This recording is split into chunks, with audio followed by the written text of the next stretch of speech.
So this is your vertebrae column, and the first 7 are your cervical vertebrae.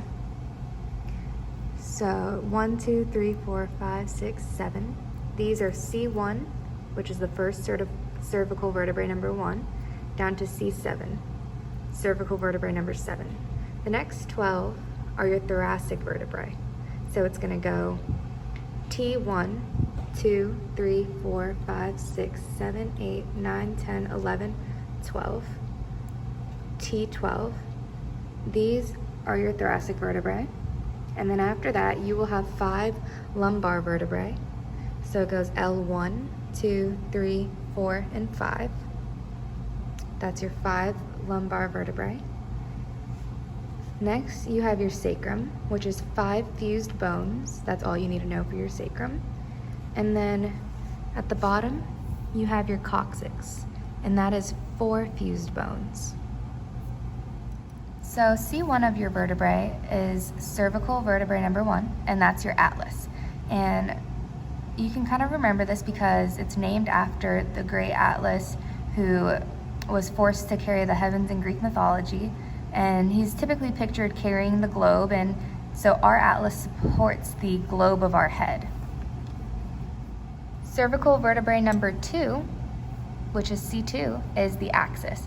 And what makes this structure unique is that it has a dens, which is this protruding structure located right there. And it articulates with the atlas, which has an articulating surface made for that bone. Now I want to show you guys what a typical cervical vertebrae will look like. But before I do that, if you see right here, this is where these 2 vertebrae are articulating. So this is C2 and C3. They're articulating with faucets. You just can't see them, but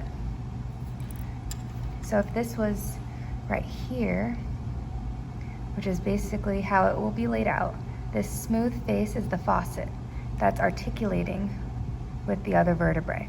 And there's one for the top, and there's a faucet for the bottom vertebrae. So if that's like that,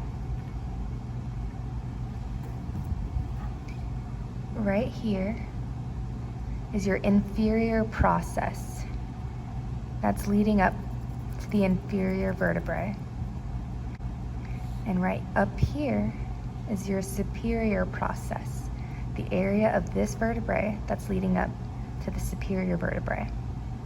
So on a cervical vertebrae, you will have at the bottom is your inferior process, which is right there, surrounding your faucet. So if this is a articular faucet for a vertebrae, right at this area is the inferior process.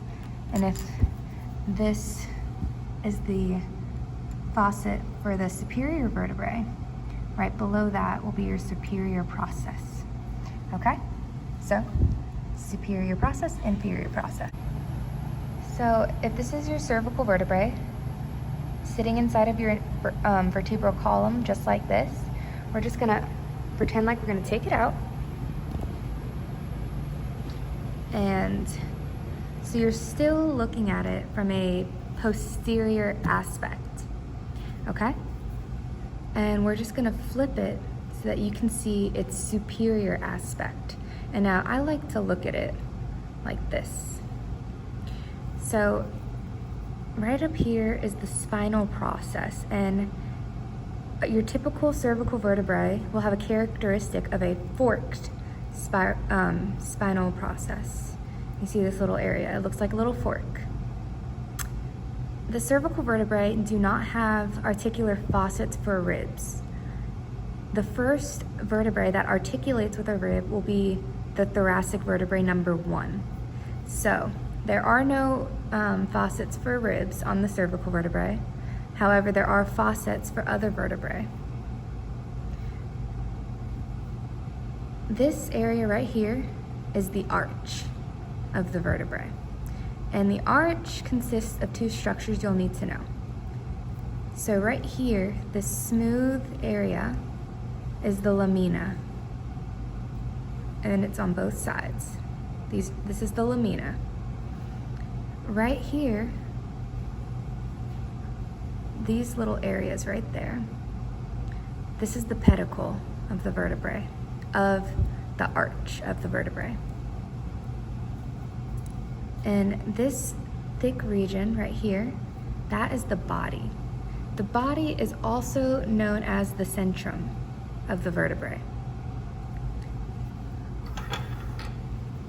This huge hole right here, this is your vertebral foramen, and it's the space that the spinal cord is going to run through. And then right here on each side, these are your transverse, this is a transverse foramen. And along the transverse foramens, you have transverse processes. It's these two little guys right here. Okay? In there. So I wanted to show you guys where your thoracic vertebrae will articulate with the ribs.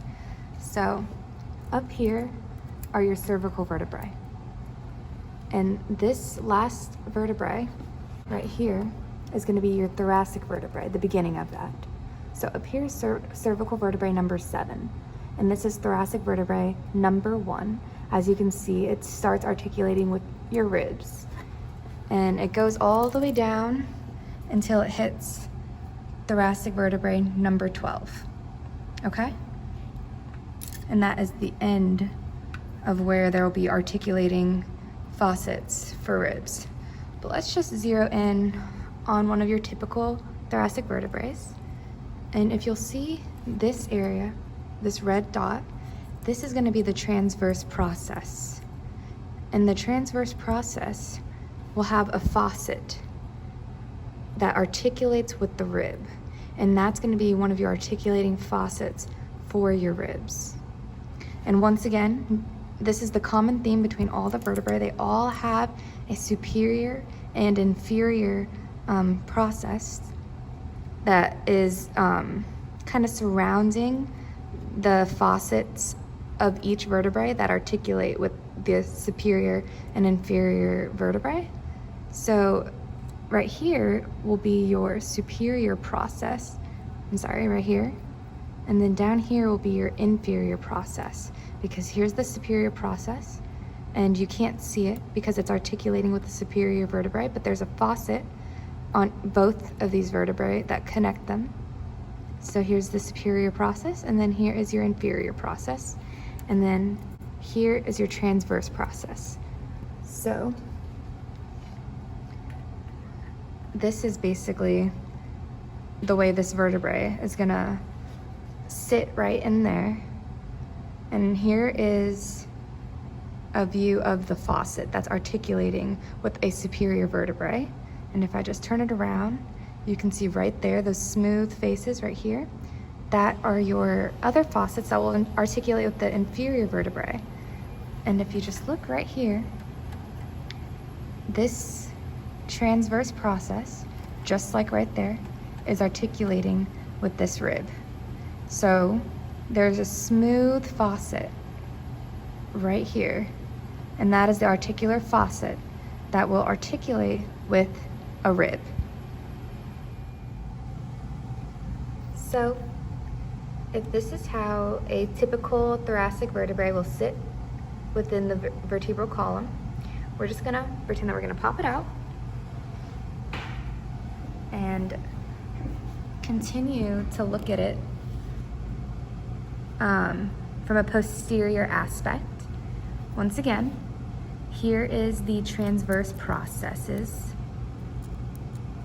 and on the transverse processes are these smooth articulating faucets, and these are the faucets that again connect to the ribs.